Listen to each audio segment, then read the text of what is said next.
स्टाई या hordeolum, ये जो होता है आईलिड के मार्जिन पर एक प्रकार का painful painful pustular eruption develop हो जाते हैं, उसको बोलते हैं हम लोग स्टाई या hordeolum बोलते हैं। होता क्या है, देखिए यहाँ पर जो फिगर देख रहे हैं आप, इसमें ये आईलिड होते हैं। आईलिड में जो होते हैं दो पार्ट होते हैं, इंटीरियर पार्ट को बोलते हैं हम लोग जो हेयर पार्ट होते हैं, और पोस्टीरियर पार्ट में मेमोरियन पार्ट होते हैं, मेमोरियन ग्लैंड के पार्ट होते हैं। तो इंटीरियर पार्ट जो होते हैं हेयर फॉलिकल, यही फॉलिकल जो होते हैं, हेयर जो होते हैं ना, यह फॉलिकल होता है।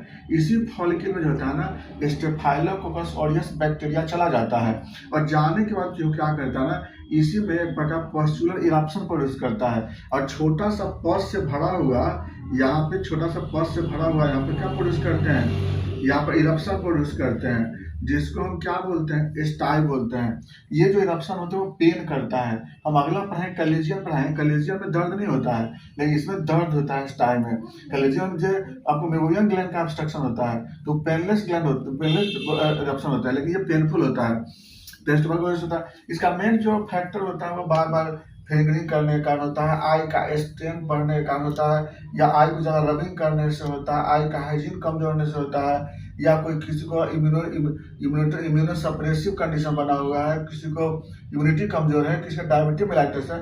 ये बहुत सारे कारण होते हैं, जिसके कारण होता है ना, ये बैक्टीरिया इंटर कर जाते हैं फॉलिकल में, और वहाँ पर्स फॉर्मेशन करते हैं, इन्फ्लेमेशन करते हैं।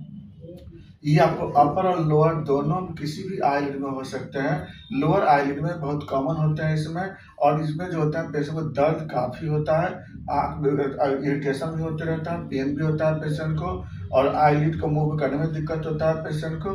तो इसके लिए क्या करते हैं हम लोग, करना चाहिए कि इसको हम लोग ड्राई कॉटन लेकर के, हॉट ड्राई कॉटन को आपको यहाँ पर ये करना, सटाना वहाँ पे और सेकना है। उससे क्या होता है, जो पस से भरा हुआ जो नोडल होते हैं वो फट जाते हैं, और प्लस वहाँ से डिस्चार्ज हो जाते हैं। आग के हाइजीन को मेंटेन करना है, स्टेन को रोकना है, ये सबसे आपको स्टाई ठीक हो जाते हैं। इसके लिए जो होम्योपैथ दवा जो होती है, उसमें सबसे इम्पोर्टेंट आपका आता है स्टेफिस्केरिया बेलाडोना आता है। ये बहुत अच्छा काम करते हैं, और थर्ड नंबर साइलेसिया भी होते हैं। लेकिन अगर बार बार रिकरेंट अगर स्टाई होता हो, तो वहाँ पे हम लोग फिर रस्टक यूज करते हैं, पल्सिट्ला यूज करते हैं। तो ये और भी दवा इसमें होती है इसके लिए, स्टाई के लिए, डिपेंड करता है कंडीशन पे।